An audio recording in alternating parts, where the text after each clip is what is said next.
Alright, okay, it is week 3 of the Owls. Let's talk about what I'm reading. I'm filming in front of my BTS display bookshelf because today specifically is an important day, at least for me. I shouldn't say none of you. A lot of you don't care, but officially as of today, it has been a year since I fell into the rabbit hole that is BTS. They performed on SNL on the 14th of April. And the next day I saw it when I was browsing through Hulu and I was like, I've heard a lot about them. Let's just check out what this is about. Mic Drop sold me and I started looking into the music videos and it was a slippery slope from there. So filming in front of this as the honors, but let's actually talk about what you're here for, and that is books. So I closed out my last week's vlog saying that I was in the middle of The Lovely War. It's not even The Lovely War, it's Lovely War by Julie Berry. This is a historical romance fantasy, and I didn't have any expectations going in, but I am now 70% through, and I can safely say that I am absolutely loving it. If the last 30% doesn't let me down, this will be a 5-star read. It's very fast paced. I move through it very quickly. And so I'm assuming or hoping, or my goal is to finish the final 30% tonight. It is Wednesday, April 15th. I didn't mention that when I was explaining the whole BTS thing earlier. So Wednesday, April 15th, and I really want to finish it tonight. So if you have not had a chance to check out my previous vlog, this story is told like a story within a story. So you have Aphrodite, who is having an affair with Ares, gets caught by her husband, Hephaestus, who is Ares' brother, and in a hotel room in the 1940s. And he, Hephaestus, puts them on trial to find out why she is the way that she is and an unloyal wife.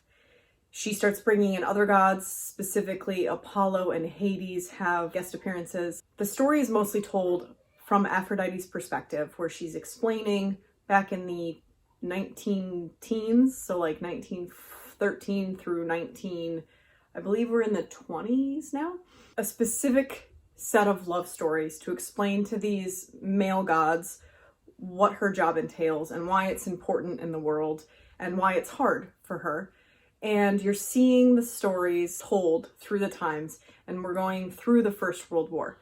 So if you've been here a while, you know that I am not particularly fond of war stories. I don't like the concept of war. It is not something that I, as an empath, want to read about because it's one of the worst parts of humanity. Like, we want something, you disagree with me, we're going to kill hundreds of thousands of people because of it. It's just a name and people suck. And that said, there is a lot of war aspects in this, especially because when Ares tells his part, who is the god of war, he focuses a lot on the weapons and the styles and the trenches. But because the chapters are so short, you're not spending like 30 pages in a war scene. You're getting bits and pieces of the perspectives of the men that are at war. So you're following the one love story between James and Hazel, and James is at war. And Hazel has gone to the war, like not the front, but where camps are, to be one of the entertainers. She plays piano. And then you've got a secondary story that's happening between Aubrey, a black musician, and a girl named Colette, who was in Belgium when a German army militia came and literally just demolished her town, and she survived. So she's also doing what Hazel's doing, and that is how Hazel and Colette meet. So both these women have men that are now fighting a war, and you're seeing how quickly they've fallen in love and how much they love the people that they love that are out fighting, and how the inability to communicate and not know what's going on is like a driving force for their everyday. And it's so good. I wouldn't say that it's the most fantastically written thing I've ever read. I wouldn't, that would be a lie in good conscience, but I am just loving it so much. So I really think everyone should check it out. I've cried twice and they were like, I don't know how to explain it without giving away things, because I don't want to ruin the experience for you. Just know that the pacing and the storylines and the way that it's being woven and the way that it's being told is very, very nice, and I really, really am loving it. This is for my final owls, which is arithmancy, and that's to read a book outside of your favorite genre. My favorite genre is typically fantasy, like just fantasy. I do not like romance regularly. I do occasionally read romance and I can enjoy it. And historical fantasy or historical fiction up until recently has not been a favorite of mine. So that's why it's outside my favorite genre. When I'm done with this, I have 3 more books that are on my initial TBR for the owls, and that is Starsight by Brandon Sanderson, The House with Chicken Legs, whose author's name I can't think of right now, and The Woods by James Tynion, which is a graphic novel, but it's a bind up. It's like several collections. I don't know what I'm going to go through next because Lovely War completes my owls. So I'm either going to look at the prompts for the owls and see the ones that didn't fit into my career and try and fulfill those. I think that makes 4 more prompts. Or I'm going to look at the certifications and see where my physical TBR can be put in and get extra certifications. That could be cool. I don't know yet. I don't have the answers to that yet, so you have to stay tuned and find out. I definitely want to get into those books. I'm leaning towards Starsight, but also I know that I'll read it slowly because sci-fi was the other arithmancy prompt possibility because I'm not a big sci-fi person. I read it probably the most rare of the genres that I do read. So we'll see what happens with that and I'll keep you updated. The last thing I want to say is that yesterday was kind of a rough day. I didn't vlog at all. My stomach is still not right from an IBS episode I had last week. And so sometimes it just decides to flare up again. And yesterday I had like a minor flare and I just was not feeling well and fighting with my kids about homeschooling. And it was just a very long day. And then my husband went to take some garbage out and realized there was a package on our door and asked if I'd ordered any books, which I haven't. I'm on a book buying ban that I'm really struggling to keep and adhere to because I can't access my library right now except ebooks. That said, I did get a surprise package from Amy over at All of the Lovely Books. I'll have their channel link down below, but from my wish list, I got the Green Glass House by Kate Milford and Kill Creek by Scott Thomas. These are 2 books that I've had on my radar for a while, particularly this one, but it is it's a chunker and it's tiny text and I know it's an adult thriller and I am very fascinated by it, but I think I'm gonna hold off on reading this until later. But the Green Glass House is one that it's middle grade mystery, and I think it's going to be very good from what I've heard. So Amy and I are gonna buddy read this in May after the Asian Readathon because I do think I'm going to participate in the Asian Readathon. Last year when I did the Asian Readathon, I actually just dedicated the whole month to Asian authors, but I don't have a whole lot of physical Asian written or represented books right now because I've read a lot of my backlist of those this year already, like Miracle Creek by Angie Kim, Pachinko by Min Jin Lee. I don't remember if I read Frankly in Love and Wicked Fox this year or last year. Perhaps I can convince Lacey to read this because we're going to buddy read this together. The Downstairs Girl by Stacey Lee. And I've also got my most recent book of the month, second choice of April. What month are we in? This time is irrelevant now. Also written by an Asian author. And I'll have to look this up. But I do have The Beautiful by Renee Ahdieh. And I don't know what Renee Ahdieh's heritage is. So that's a possibility. So I do have choices. Okay. Library of the... Holy shit, I cannot remember for the life of me the last word in that title every single time. The Library of the League?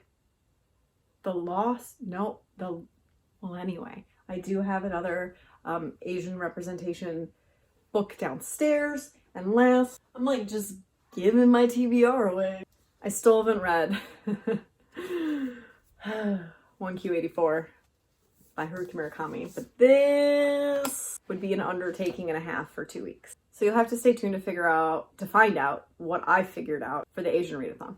Now, Cindy just announced it, so I'll link the announcement video down below and you can check it out. It was made to be very accessible this year because of the inability for people to be able to access library books across the world right now, and I think that's very intelligent to do. I do know that the group book is Little Fires Everywhere, and I'm debating buying it because I've wanted it anyway, but again, book buying ban, I don't know. That said, it looks like I do have options that I thought I didn't. So, long story short, I will be buddy reading The Green Glass House with Amy in May after the Asian Readathon. And I look forward to that. Thank you again, Amy, for the surprise package. It did put a good little pep in my step after a relatively downer day. So that said, I hope to finish the rest of Lovely War tonight and have an update for you tomorrow. If I do that, I will have completed my Care of Magical Children, Owls, and yay me. That's it. That's all I got. It's the middle of April. March felt like it was like 8,000 years long, and April was halfway over it, and it felt like it was just April 1st. I don't know why that is. Why does it work that way? Who knows? I'm in a good mood today. I'm feeling good. I want to read. I want to do stuff, and need to go eat, but I'm afraid to do that. So I'm gonna eat, and I'm gonna read, and I will check in with you later. Bye.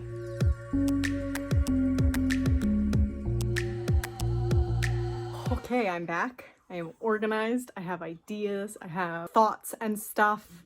My daughter's taking a bath, so if you hear splashes in the background, I can see her. She's in my line of vision. All right, in any case, it's Thursday, so yesterday I said I was going to try and finish Lovely War last night, but I did not. However, I did finish it this morning, and I want everybody to read it because it's a new favorite. 100% 5-star. I wept like excessively. I cried probably 3 or 4 times throughout this book. It is just so good. The end is 5 stars. This replaces Beach Read as my favorite book of the readathon so far. Beach Read's way up there, but this trumps it for me because this is more my style. This is the fantasy and the Greek mythology. This is my book. Okay, so 5-star. I won't say anything more. Just read it. But with that, I have finished all 8 prompts for my Care of Magical Children. I've been trying to do different eyeshadow looks.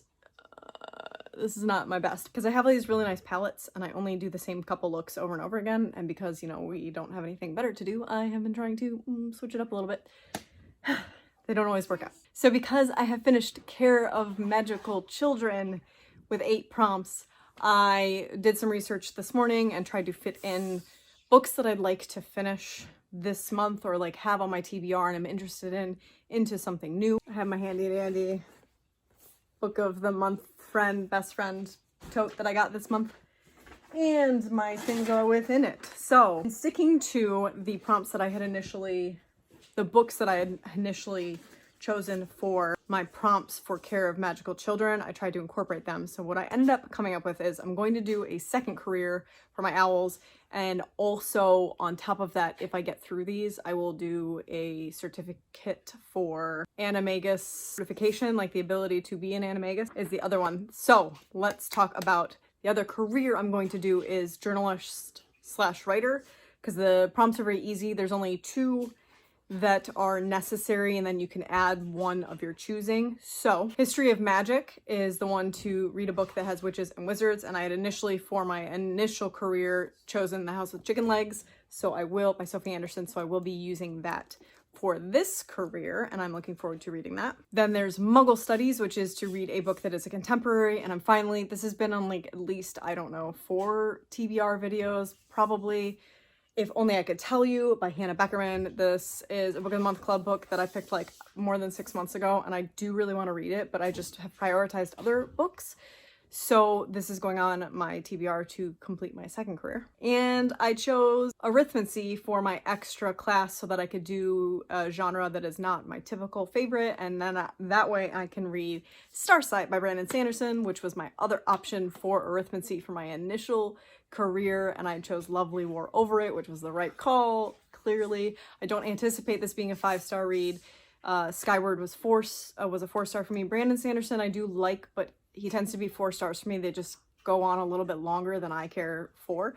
But this, I believe, is what I'm going to read next. So yeah, this is what I'll be getting into basically as soon as this clip is done filming. Hold on, I'm a mess. Now to get the certification done to be an animagus, I think I'm saying that right. I don't know why I'm not on my A game right now. I have to do another arithmancy And we're gonna go for sci-fi again. This is a post-apocalyptic sci-fi, and I think I've really wanted to read it because a lot of people are talking about it again, considering the times that we're in, and that is Station 11 by Emily St. John Mandel.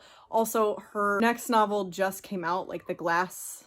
I don't know, but it looks also good, so I want to read this and see what the fuss is about, and this is a perfect time to do it. So I have 3 books to get through before I even can touch this, but we're only on the 16th of April, so barring anything happening like me getting sick or whatnot, it's possible I can get another 6 books in. Especially considering the next prompt is Potions, which is to read a book under 150 pages, and I have our Aquacorn Cove by Katie O'Neill, which is like less than 90 pages, and I can read this to my kids, and I will count it. I also have the Tea Dragon Festival that I could read, though I do believe it's a little bit longer, so I did go with this. And last but not least, Transfiguration, which is to read a book that features a shapeshifter, which is a very good excuse to get further into my Cassandra Clare adventures and read Clockwork Prince by Cassandra Clare. Tessa, the main character, is a shapeshifter, and I am trying to get updated, I guess. Not updated, but like caught up on Cassandra Clare's work.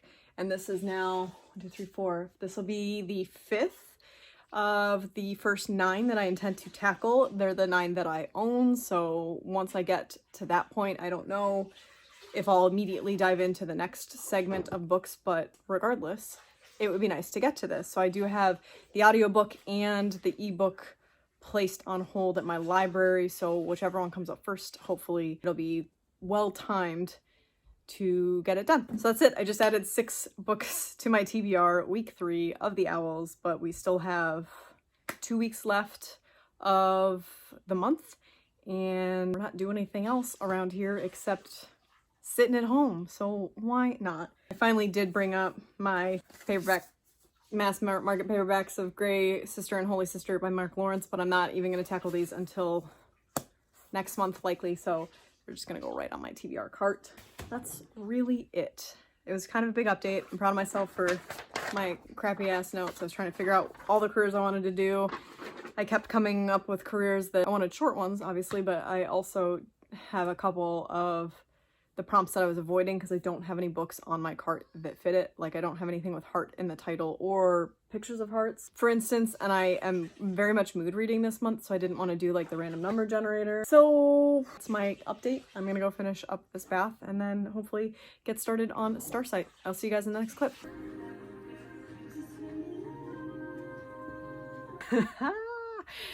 It's Tuesday and I haven't updated since Friday, possibly earlier than that. So anyway, I've been doing a hell of a job vlogging, obviously, but that means that it is the end of week 3 of the Owls, and thus I'm here to give you kind of a breakdown of how the rest of the reading week went, what I intend to do in the remaining time for the Owls, etc. So I have since read, I do believe when I last left off, I have it already finished. Yeah, I absolutely finished Lovely War, so I gave you the synopsis on that.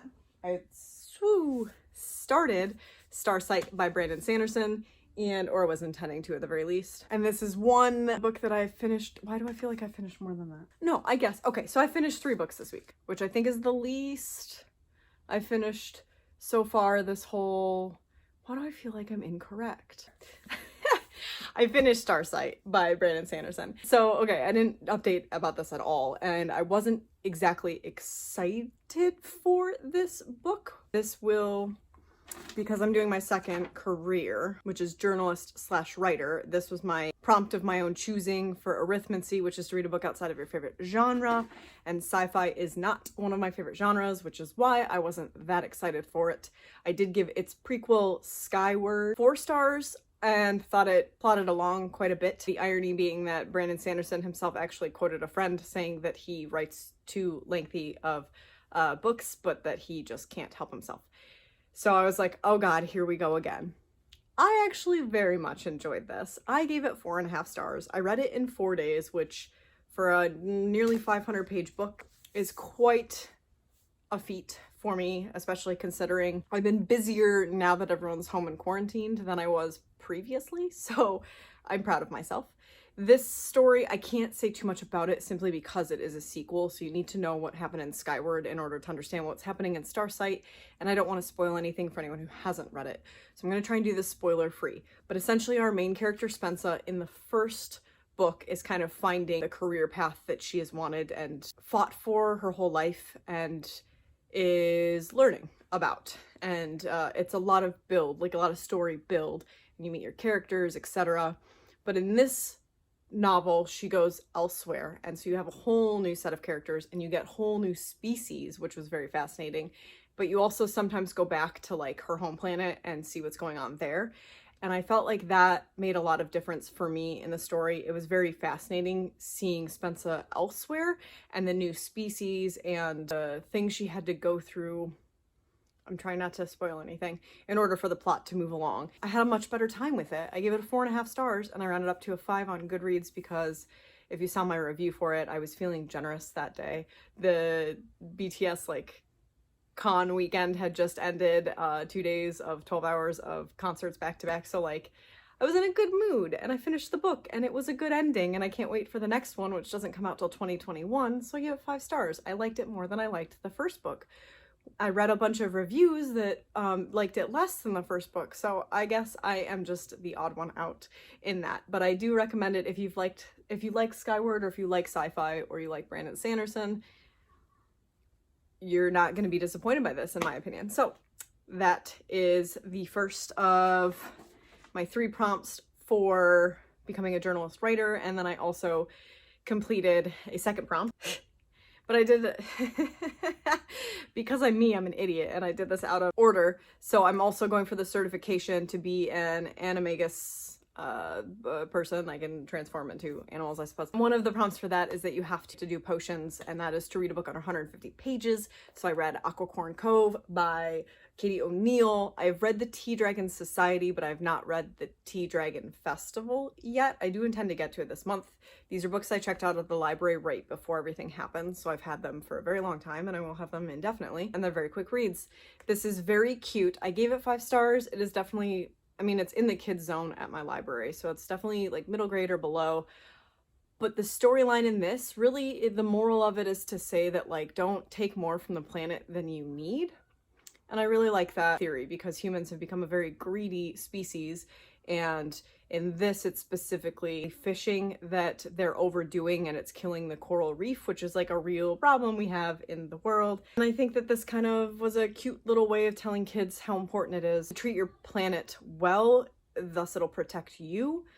If you protect it. I enjoyed it. I read it to my 7-year-old who also thoroughly enjoyed it. He really liked the artwork, and he was very confused because he thought that it was related directly to the Tea Dragon Society, and he wondered where people from that book were because the art style is the same, considering it's both Katie O'Neill. So far I've really liked everything she's written. It's very cute and just something different to read if you are used to reading heavier things. So I have one of 3 prompts done for journalist/writer and 1 of 3 prompts done to be certified animagus, and I think I'll be able to do it. So that said, I read those 2. Still my favorite book of the readathon so far is going to be Lovely War by Julie Berry. Also, I put this on my Twitter, but if you order from Barnes & Noble, I don't know how long the deal will last, but it is part of their coupons. If you order anything from Barnes & Noble, you can add Lovely War, I believe the paperback, for $5, which is a total steal and I think completely worth it. If I have intrigued you enough to read it, I highly recommend it. It's really good. A $5 book is good on a decent read, and I love this, so know that. Go check it out. Hopefully it lasts for a while, and I will put this up and you will still be able to take advantage of that if you are interested. Yes. So these are my 3 reads this week. Stay tuned for the start of the next vlog because I will be reading If Only I Could Tell You by Hannah Beckerman. It's a contemporary story about familial secrets and sister bond that is broken early on in their lives, and now they're adults with their own daughters who are like 6 weeks apart in age and have never met, an unraveling of those family secrets. I am also reading A Clockwork Prince by Cassandra Clare. Oh, so this If Only I Could Tell You is for Muggle Studies for the journalist writer. Clockwork Prince is for Transfiguration, which is a part of the certification. And then the next book I'll probably read after that in the coming weeks vlog will be The House with Chicken Legs, which will complete my journalist slash writer owls. I couldn't think of the word. So that's it. That's the week. It has been a very good reading week. I feel like I haven't really read a lot, which is crazy because I did. I read a lot of pages. Okay, that is it for me. School is done for the day because it is 2:30, and that's it. How are you guys doing? Like, truly, how are you doing? Let me know what you're reading down below. I really value your opinions, so let me know what opinions you have. If they're on books that you read this month or books that I've read and you want to comment on, let me know down below. I hope you're well. I hope that you're keeping up, that your mental health is okay in these times. I'm thinking about all of you, and I appreciate you spending your time with me here. Like if you like this video, subscribe if you are new here and would like to see more content from me. I post all my social media links down below. You can find me on Instagram, Goodreads, and Twitter. I will see you in the next one, guys. Bye.